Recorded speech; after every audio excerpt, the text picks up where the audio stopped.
Hello, मराठीयन्स किचनमध्ये आज आपण सांबर बरोबर खाण्यासाठी उडदाचे वडे थोडेसे वेगळ्या पद्धतीने करणार आहोत. पद्धत थोडीशी वेगळी आहे, पण खायला एकदम चवदार लागतात. चला तर मग आपल्या आजच्या या सुपर टेस्टी रेसिपीला सुरुवात करूया. आणि हो, तुम्ही मराठीयन्स किचन चॅनलवर नवीन असाल तर चॅनलला सबस्क्राईब जरूर करा. सगळ्यात आधी मी इथे 2 वाट्या उडदाची डाळ 2 तास पाण्यात भिजत घातली होती. आता ही डाळ आपल्याला मिक्सरच्या भांड्यामध्ये अगदी थोडंसं पाणी टाकून वाटून घ्यायची आहे. खूप जास्त पाणी टाकायचं नाही, थोडंसं अगदी 2 ते 3 चमचे पाणी टाकून ही डाळ वाटून घ्यायची आहे. डाळ इथे छान वाटून झालेली आहे, ती आता मी एका भांड्यामध्ये काढून घेते आहे. अशाच पद्धतीने आता आपल्याला सगळी डाळ वाटून घ्यायची आहे. उडदाचे वडे तळताना मी तुम्हाला एक अशी ट्रिक सांगणार आहे की ज्यामुळे वडे तेल जास्त पीत नाही. त्यासाठी हा व्हिडिओ पूर्ण पहा. आता अशा पद्धतीने आपली ही सगळी डाळ वाटून झालेली आहे. डाळ तुम्ही रात्रीच भिजत घातली तरीही चालेल.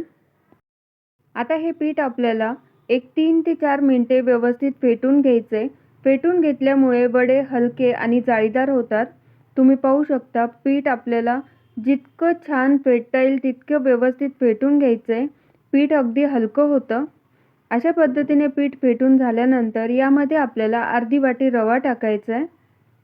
रवा टाकल्यानंतर मी इथे 3 बटाटे मध्यम आकाराचे घेतलेत. आता हे उकडलेले बटाटे आहेत. हे बटाटे आपल्याला किसणीने किसून यामध्ये टाकायचे आहेत. बटाटे किसून टाकल्यामुळे या वड्यांना चव खूप छान येते. आता हे बटाटे यामध्ये किसून टाकलेले आहेत. आता यामध्ये आपल्याला पुढचे काही जिन्नस टाकून घ्यायचे आहेत. यामध्ये 1 चमचा जिरे, 2 ते 3 बारीक चिरलेल्या हिरव्या मिरच्या, बारीक चिरलेली कोथिंबीर, चवीनुसार यामध्ये मीठ टाकायचं आहे. पाव चमचा आपल्याला यामध्ये खायचा सोडा टाकायचा आहे. आता हे सगळे पदार्थ या पिठामध्ये व्यवस्थित मिक्स करून घ्यायचे. मिक्स करून झाल्यानंतर हे पीठ आपल्याला एक 10 ते 15 मिनिटे भिजू द्यायचे. यावर आता आपल्याला एक झाकण ठेवायचे आणि पीठ आपल्याला 10 ते 15 मिनिटे भिजू द्यायचे. या वड्यांबरोबर खाण्यासाठी सांबर तयार आहे. आता आपण वडे तयार करून घेऊयात. इथे मी एका ताटलीमध्ये पाणी घेतलेलं आहे. पीठ एकदम व्यवस्थित भिजलेलं आहे. तुम्ही पाहू शकता यामध्ये आपल्याला पाणी किंवा एक्स्ट्रा अजून काही तांदळाचं पीठ वगैरे टाकण्याची अजिबात गरज नाही. इथे मी आता चहाची गाळणी घेतलेली आहे. त्याला थोडासा पाण्याचा हात लावून घेते आहे. आता या चाळणीवर पीठ टाकायचं आहे आणि याला वड्याचा आकार देऊन घ्यायचा आहे. मध्ये एक होल तयार करायचे आहे. अशा पद्धतीने वडे केले की ते तेलात सोडायलाही खूप सोपे जातात. तुम्ही पाहू शकता इथे मी कढईत खूप जास्त तेल घेतलेलं नाही आणि खोल कढई वापरलेली नाही. उथळ कढई आपल्याला वापरायची आहे आणि वडे यामध्ये अर्धवटच बुडतील इतकंच आपल्याला तेल त्यामध्ये टाकायचं आहे. अशा पद्धतीने वडे तळले तर ते तेल जास्त पीत नाही आणि वडे पण छान तळल्या जातात.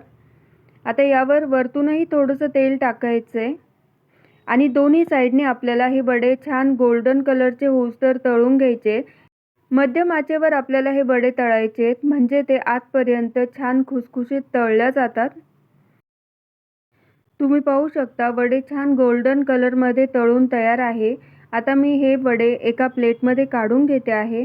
वड्यांमधलं तेल आपल्याला निथळून घ्यायचं आहे आणि वडे आपल्याला एका प्लेटमध्ये काढून घ्यायचे आहेत.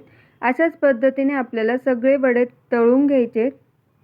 कलर पाहू शकता तुम्ही खूप छान आलेला आहेत आणि वडे खायला पण खूप छान टेस्टी झालेले आहेत.